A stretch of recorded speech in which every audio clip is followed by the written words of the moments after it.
और शुरू में तो आते ही मार धाड़ 4.5 ऐसी शुरू की यशस्वी जायसवाल ने। यशस्वी जायसवाल भी ठान कर आया था कि भाई साहब आप जरा पीछे बैठने का कोई फायदा नहीं है। शुरू के 10 ओवर भी अच्छा खासा टाइम गुजार लिया, फिर उसके बाद मोमेंटम मिला, केएल अपना विकेट देके चला गया, तो क्या फायदा कि आप अपने ऊपर प्रेशर लो। बस आपने अच्छी बॉल को रिस्पेक्ट देनी है, ओपोनेंट को रिस्पेक्ट देनी है और अपने ऊपर सेल्फ कॉन्फिडेंस रखना है कि भाई साहब। तो जायसवाल अपना मतलब सारा गुस्सा निकाल रहा है कि हाँ जी मतलब T20 में क्यों नहीं रखा। T20 में, टेस्ट में, वनडे में, like he is one of those batsman जो कि तीनों फॉर्मेट में शाइन कर सकता है और उसमें भरपूर पोटेंशियल है कि वो तीनों के तीनों फॉर्मेट में कमाल करे। भाई साहब यशस्वी जायसवाल और साई सुदर्शन ने सिलसिला शुरू किया था 94 फॉर 1 से और 28 ओवर्स हुए थे, 30 ओवर फेंके गए हैं और 30 ओवर के अंदर यहां 126 रन जोड़ लिए गए हैं। और शुरू में तो आते ही मार धाड़ 4.5 ऐसी शुरू की यशस्वी जायसवाल ने। यशस्वी जायसवाल भी ठान कर आया था कि भाई साहब आप जरा पीछे बैठने का कोई फायदा नहीं है। शुरू के 10 ओवर भी अच्छा खासा टाइम गुजार लिया, फिर उसके बाद मोमेंटम मिला, केएल अपना विकेट देके चला गया, तो क्या फायदा कि आप अपने ऊपर प्रेशर लो।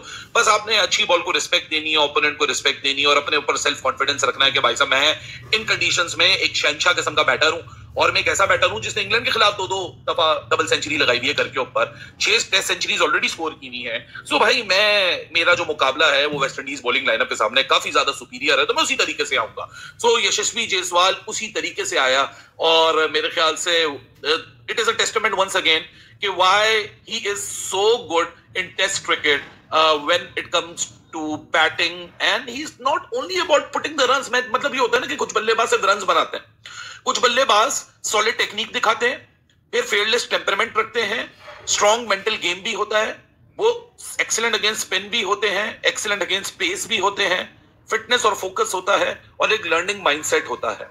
ये सब कुछ एक कंपोजर मिलकर यशस्वी जायसवाल आपके सामने बनता है। मैं तो कह के थक चुका हूं, लोग मुझसे बार बार पूछते हैं इस बल्लेबाज को इससे कंपेयर करें। यशस्वी वर्सेस गिल की बड़ी बात मुझसे पूछी जाती है, मैं बार बार बोलता हूं मुझे दूसरों का नहीं पता, मैं अपने आप को यहां सामने रख के बता सकता हूं कि for me Yashasvi Jaiswal operates at an entirely different horizon.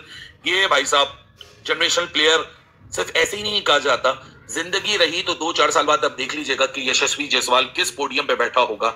या ओपोनेंट जब थोड़ा सा वीकन होता है ना तो आपकी एफर्ट को कैमोफ्लेज कर दिया जाता है, लेकिन टेस्ट क्रिकेट कैसा भी ओपोनेंट हो, कैसी भी कंडीशन हो और स्पेशली ऐसी कंडीशंस जो कि बैट और बॉल के बीच में एक बैलेंस प्रोवाइड करती हैं, बिल्कुल फ्लैट आउट कंडीशंस नहीं होती है, वहां आपका जो स्किल होता है और वो तो मायने रखता ही रखता है, लेकिन आपका टेम्परामेंट बहुत इंपॉर्टेंट हो जाता है क्योंकि एग्जीक्यूट करने के लिए टेम्परामेंट होने सबसे पहला बेसिक एक पॉइंट होता है। जिस तरह आप टेक्निक की बात करें, क्लोज टू द बॉडी खेलता है, सही राइट टाइट डिफेंस है, बॉल की लाइन को भी सही लाइन और लेंथ को भी अर्ली जज करता है, specially against the pace and the swing, front foot game classical है, अडेप्ट जिस तरह करता है यशस्वी जायसवाल बैक फुट पे।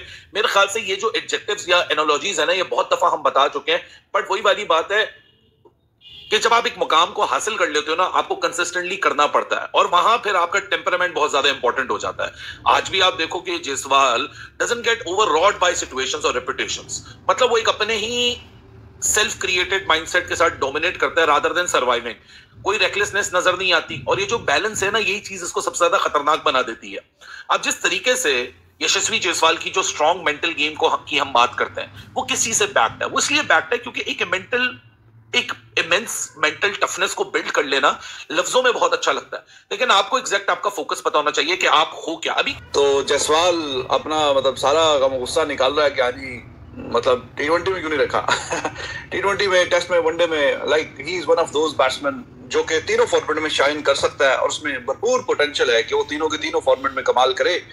लेकिन चले टीम में जिस फॉर्मेट में भी चांस मिल रहा है, जगह मिल रही है, परफॉर्मेंस आनी चाहिए। ऐसा नहीं कि T20 में उसकी परफॉर्मेंस बुरी थी, that's why he is not there. 165 का स्ट्राइक रेट आपको दुनिया की बाकी किसी टीम में कोई ऐसा ओपनर नहीं मिलेगा कि जिसके 165 का स्ट्राइक रेट है वो टीम में नहीं।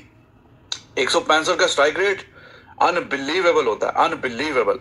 तो उसका 165 का स्ट्राइक रेट है, वो फिर भी खैर टीम से बाहर है। खैर उसकी वजह कुछ और है कि जिसको डाला है उसका 200 का स्ट्राइक रेट है।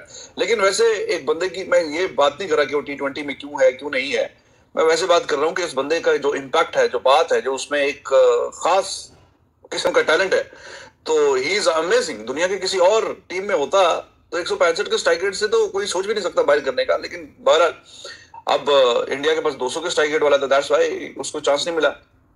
लेकिन बाकी जो फॉर्मेट है उसमें जायसवाल ऑस्ट्रेलिया गया, वहां पे जाके शाइन किया, फिर इंग्लैंड आया, पहली बारी में ही 100 किया, फिर एंड पे भी। यहाँ पे अब बैटिंग पहले हो रही है शायद कि दूसरी दफा भी मौका मिल जाए बैटिंग करने का इंडिया को, लेकिन वो जो भरपूर एक फायदा उठाना चाहिए तो वो रन्स के हिसाब से उठाना चाहिए। तो 100 किया है अभी, नॉट आउट है।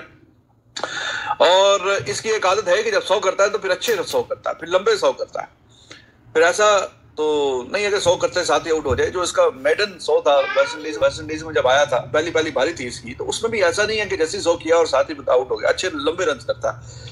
तो he is good, he is there. Yashasvi Jaiswal ने आज जिस तरह से बैटिंग की है, पाक मीडिया यशस्वी जायसवाल का मुरीद हो गया है और कह रहा है कि आज की इनिंग में यशस्वी जायसवाल ने वेस्टइंडीज के बॉलरों को और उनके फील्डरों को मैदान के चारों ओर दौड़ाया और कह रहा है कि पाक मीडिया बोल रहा है कि भारत में इतना टैलेंट है कि यशस्वी जायसवाल जो कि 165 के स्ट्राइक रेट से T20 में कंसिस्टेंसी के साथ बल्लेबाजी करते हैं, उन्हें भी टीम इंडिया में मौका नहीं मिल पा रहा है। यदि वो किसी और टीम से जैसे कोई और दो देश में होते तो उन्हें मौका मिल जाता, लेकिन इंडिया में इतना टैलेंट है कि उन्हें भी मौका नहीं मिल पा रहा है। और दोस्तों, आज यशस्वी जायसवाल ने सच में बहुत अच्छी पारी खेली है। वेस्टइंडीज के बॉलरों को एक भी मौका नहीं दिया आउट होने का और मैदान के चारों ओर शॉट्स खेल के फील्डरों को दौड़ाया है। दोस्तों, आपको वीडियो अच्छा लगा हो तो लाइक करना, सब्सक्राइब करना।